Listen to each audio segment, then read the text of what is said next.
اگر قوم کی بیٹیاں یہاں پر موجود ہیں میں ان کو بھی ایک پیغام دینا چاہتا ہوں، اے میری قوم کی بیٹی، ایمان کے بعد حیا سب سے بڑا زیور ہے عورت کے پاس، شرم سب سے بڑا زیور ہے عورت کے پاس، اس لیے کہ جو عورت جتنی با حیا ہوگی اللہ اس کو اتنا مضبوط ایمان عطا فرمائے گا۔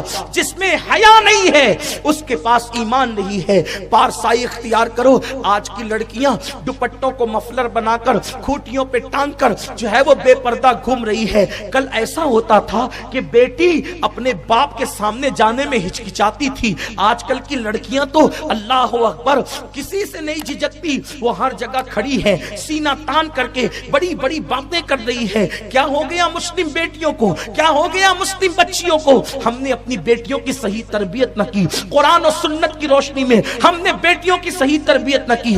آج بیٹیاں سیریل دیکھ کر آوارہ ہو رہی ہے، فلمیں دیکھ کر کے گناہوں کے راستے پہ جا رہی ہے۔ خدا کے لیے کنٹرول کرو، ماحول تبدیل کرو، حالات کو بدلنے کی کوشش کرو۔ اللہ اکبر، اگر آج حالات نہ بدلے گئے تو آنے والا دور ایسا بھیانک ہوگا کہ رونے کو مزدور نہیں ملیں گے۔ بیٹیوں کی صحیح تربیت کرو، اولاد کی صحیح تربیت کرو، بیٹوں کی صحیح تربیت کرو۔ اللہ اکبر، ہماری قوم کی بیٹیاں کتنی باحیا تھی۔ اللہ اللہ، ایک بات یاد آتی قوم کی بیٹیوں کو ایک پیغام دیتی ہوئے کرنا چاہتا ہوں۔ اللہ اکبر، حضرت سیدنا نظام الدین ابو المعید رحمت اللہ تعالی علیہ جب دلی کی سرزمین پر تشریف لائے تو اس وقت دلی والے پانی کے لیے بے چین تھے، پانی کے لیے بے قرار تھے۔ استسقا پڑھ لی گئی، دعائیں کر لی گئی، لیکن بارش نہ ہوئی۔ تو اس وقت حضرت شیخ نظام الدین ابو المعید کو کسی نے کہا کہ آپ دعا کریں۔ حضرت نظام الدین ابو المعید نے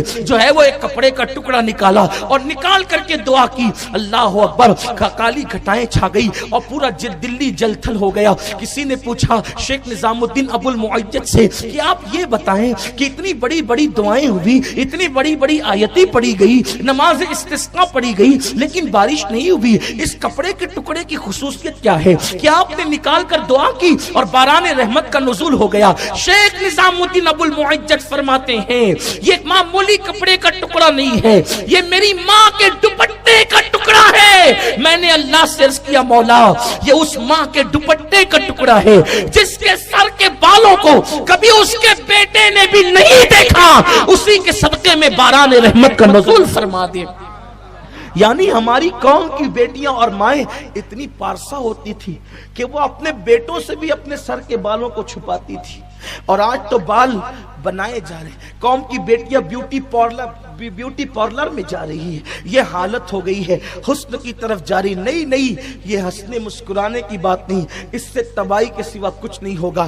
میں سارے بیوٹی پارلروں کو تو نہیں کہتا، لیکن یہ ضرور کہتا ہوں آج کل اکثر بیوٹی پارلر زنا کے دلال بن چکے ہیں۔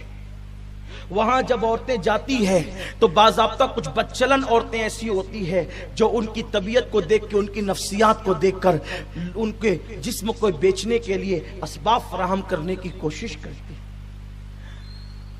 میں آپ سے پوچھنا چاہتا ہوں مسلمانوں کی غیرت کہاں چلی گئی؟ جو مذہب حیا کے تحفظ کے لیے اسلامی بیٹیوں کو مسجد جانے سے روکتا ہے، وہ مذہب بیوٹی پارلر میں جانے کی اجازت کیسے دے سکتا ہے؟ رسول پاک کے دور میں عورتوں کا مسجد میں جانا منع نہیں تھا، عورتیں مسجد میں جاتی تھی، لیکن فاروق اعظم نے اپنے دور میں روک دیا کہ اب کوئی عورت مسجد نہیں جائے گی۔ جب عورتیں یہ شکایت لے کر اما عائشہ صدیقہ کے پاس پہنچی کہ جو کام رسول اللہ نے نہیں کیا وہ کام عمر کیوں کرتے ہیں، تو اس وقت ام المومنین نے فرمایا کہ یہ جو آج تمہاری صورتحال ہے، یہ جو آج تمہاری بے احتیاطی ہے، اگر یہ بے احتیاطی اللہ کے رسول دیکھ لیتے تو جو کام عمر کر رہے ہیں وہ کام اللہ کے رسول بھی فرماتے۔ یعنی حیا کے تحفظ کی خاطر اللہ کے رسول علیہ السلام کے سچے جانشین فاروق اعظم نے عورتوں کو مسجد سے روک دیا۔ تو جب اگر آبرو اور عزت کو خطرہ ہو تو عورت حج کو نہیں جا سکتی، عزت و آبرو کو خطرہ ہو تو عورت عمرہ کے لیے نہیں جا سکتی، عزت و آبرو کو خطرہ ہو تو عورتیں مسجد نہیں جا سکتی۔ جو مذہب عزت و آبرو کو خطرے میں ڈال کر عبادت گاہوں کی طرف جانے کی اجازت نہیں دیتا، وہ مذہب